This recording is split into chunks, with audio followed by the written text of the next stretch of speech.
17 কোটি মানুষকে আন্দোলনে সংগ্রামে নেতৃত্ব দিচ্ছেন, যে জুলুম অত্যাচারে তিনি মৃত্যুর মুখোমুখি হচ্ছেন, সেই বাংলাদেশের মুক্তিযুদ্ধের বীর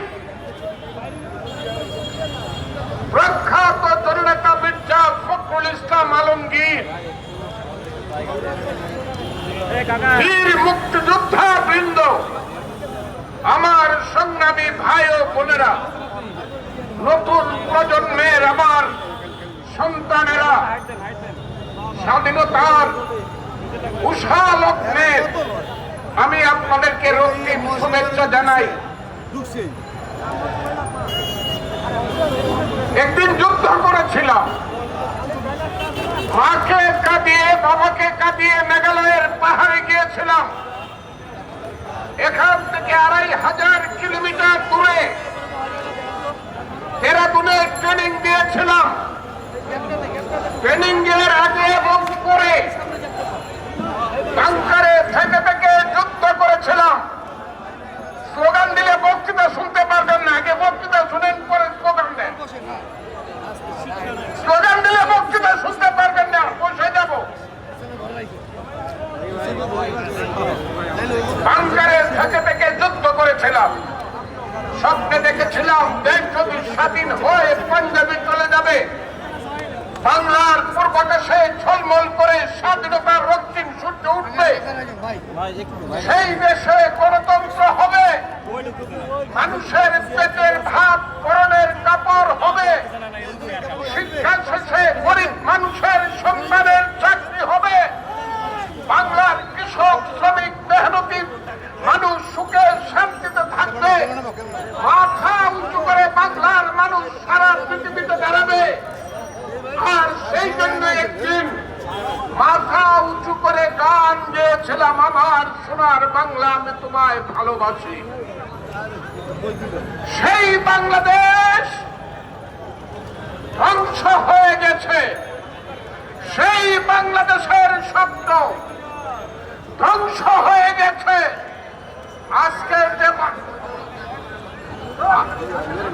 আজকের শেখ হাসিনার নেতৃত্বে, এই ফ্যাসিস্ট সরকারের নেতৃত্বে যে বাংলাদেশের বাজারে লেগেছে আগুন, মানুষের পেটে লেগেছে আগুন। হাসিনারা বলে মানুষ ইফতার খেতে পারে না বলে মানুষের ঘরে ঘরে তারা ইফতার পৌঁছে দিবে রিলিফ হিসাবে। তাহলে দেশে এখন মানুষকে মহান ইফতার আয়োজন ও রিলিফের মাধ্যমে খেতে হয়। বন্ধুরা, এই দেশে আইন নাই, আদালত নাই, এই দেশে বিচার নাই, মানবাধিকার নাই, গণতন্ত্র নাই। দিনের পর দিন, মাসের পর মাস, বছরের পর বছর হাজার হাজার বিএনপির নেতা কর্মী জেলে থাকে, শত শত নেতা কর্মী কনভিকশন হয়, লাখ লাখ নেতা কর্মী বাংলাদেশে রাতের অন্ধকারে নিজের জীবন বাঁচানোর জন্য গোপনে ঘুরে বেড়ায়। বন্ধুরা, এই দেশটার জন্যই কি একদিন আমরা যুদ্ধ করেছিলাম? আমরা এই দেশ চাই না, এই দেশ আমরা পরিবর্তন করতে চাই।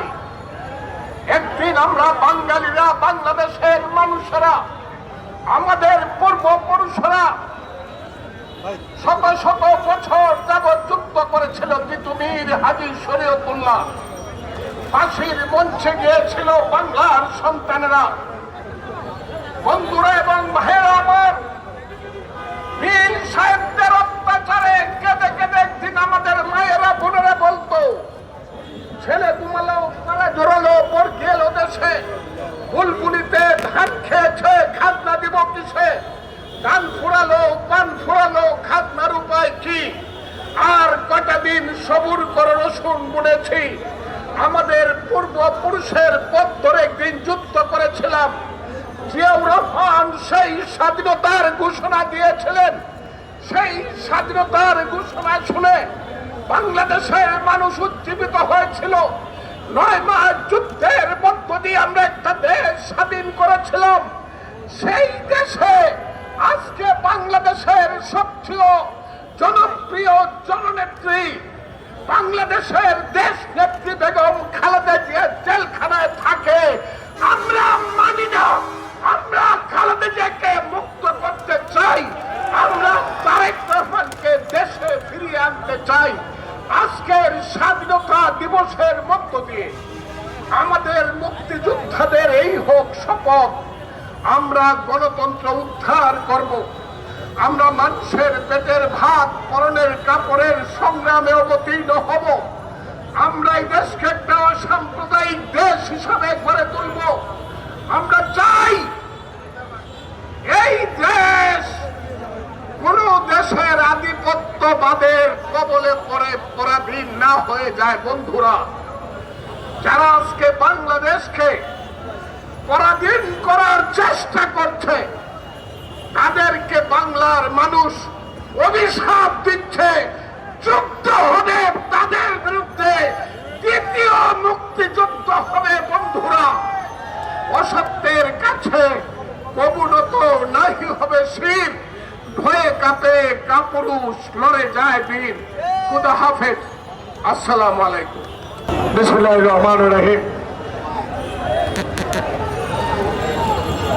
আগামীকাল 26শে মার্চ 25-এর কালো রাত্রিতে বাংলাদেশের মানুষের উপর পাকিস্তানি হানাদার বাহিনীর নির্মম আক্রমণ অত্যাচারের মধ্য দিয়ে বাংলাদেশের যেই সূর্য, বাংলাদেশের যেই পতাকা আজকে আমরা পথ পথ করে উড়াচ্ছি, সেই পতাকার জন্য যুদ্ধ ঘোষণা করেছিলেন যেই দলের একজন কনিষ্ঠ সদস্য, যেই দলকে নিয়ে আমি আদর্শ মনে করি, যেই দলের নেতাকে উপমহাদেশের একজন প্রখ্যাত আদর্শবান নেতা মনে করি, সেই প্রেসিডেন্ট শহীদ জিয়াউর রহমানের কণ্ঠে যেই স্বাধীনতা ঘোষণা হয়েছিল, সেই স্বাধীনতার ঘোষণার মধ্য দিয়ে বাংলাদেশে আজকে স্বাধীনতা অর্জিত হয়েছে।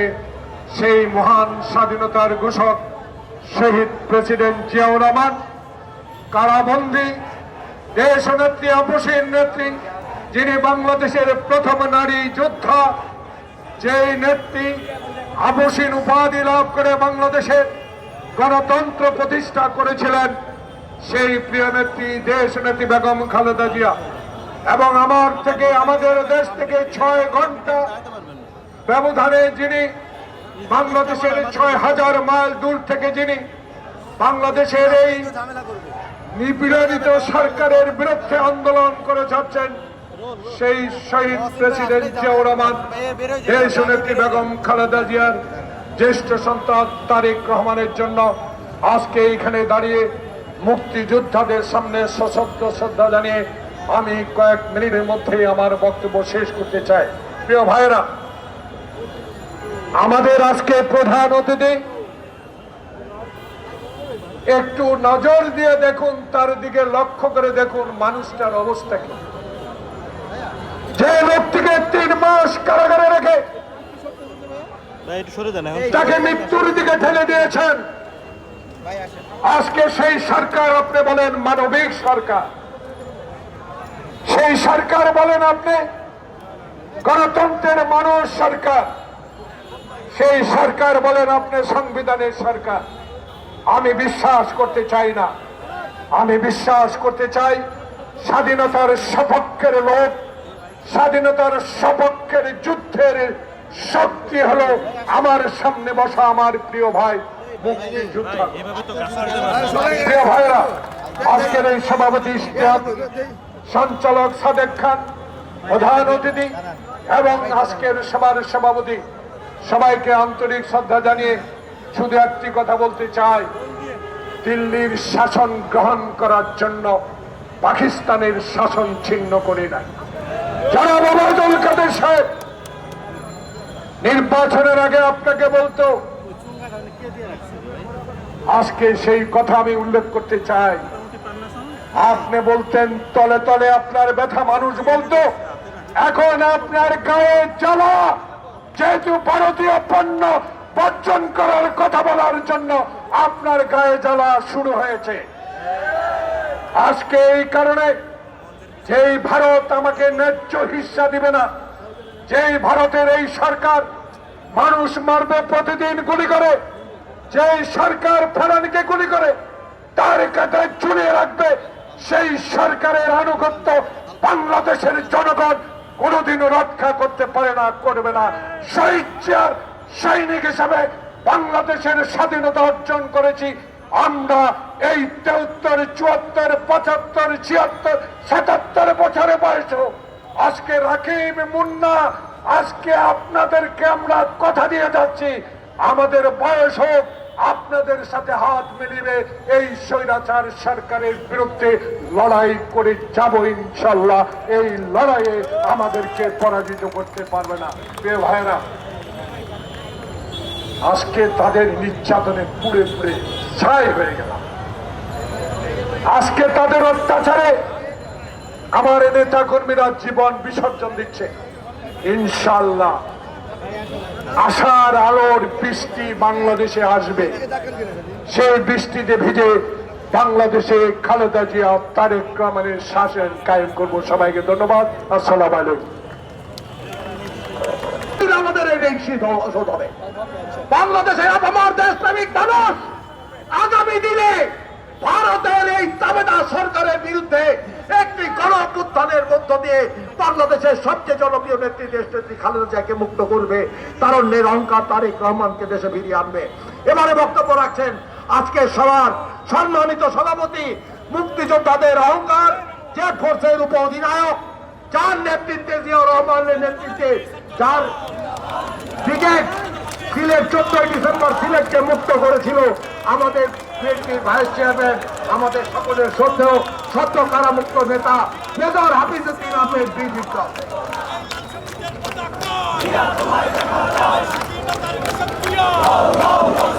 বিসমিল্লাহির রহমানির রহিম। এই সভায় উপস্থিত বিএনপি সংগ্রামী মহাসচিব, বাংলাদেশের রাজনীতির এক পরিসীমিত ব্যক্তিত্ব, দীর্ঘদিন ধরে এই স্বৈর সরকারের বিরুদ্ধে যিনি লড়াই করে আসছেন ক্লান্তিহীনভাবে, শারীরিক অসুস্থতা সত্ত্বেও বাংলাদেশের একজন লড়াকু রাজনীতিক, বীর মুক্তিযোদ্ধা মির্জা ফখরুল ইসলাম আলমগীর।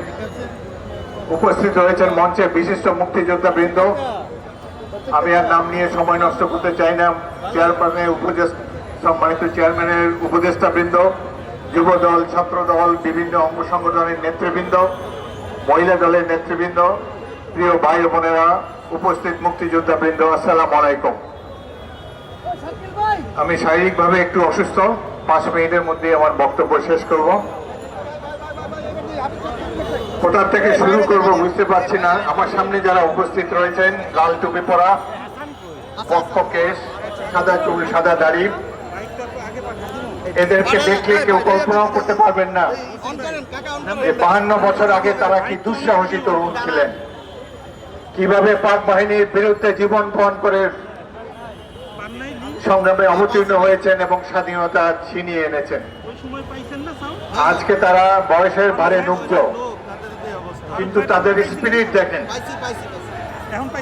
দেশে গণতন্ত্র নাই, সেজন্য তারা বারংবার মুক্তিযোদ্ধা দলের ডাকে এখানে চলে আসেন। 1971-এর মহান মুক্তিযুদ্ধ বাঙালিদের পরম গর্ব। এই যুদ্ধের লক্ষ্য ছিল গণতন্ত্র প্রতিষ্ঠা, মানবিক মর্যাদা অর্জন, সাম্য প্রতিষ্ঠা। এই লক্ষ্য সমূহ কিন্তু বাস্তবায়িত হয় নাই। আসতে ভাই স্লোগান দেন। 71 ছিল অদ্ভুত এক সময়। সারা বিশ্বের মানুষ তাকিয়েছিল বাংলাদেশের দিকে, তারা কিভাবে একটি অস্ত্র সজ্জিত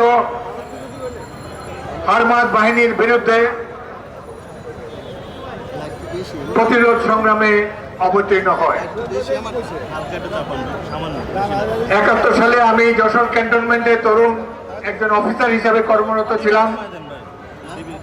রাজনীতি নিয়ে কোনো মাথা ঘামাই নাই, কিন্তু যেই মুহূর্তে পাক বাহিনী সীমা অতিক্রম করেছে, নিরীহ জনগণের উপরে লেলিয়ে দিয়েছে এক গণহত্যা, ইস্ট বেঙ্গল রেজিমেন্টের 20 সৈনিকদেরকে নিয়ে বিদ্রোহ করে মুক্তিযুদ্ধে অংশগ্রহণ নিয়েছে। আজকে মুক্তিযুদ্ধের ইতিহাসকে বিতর্কিত করা হয়েছে।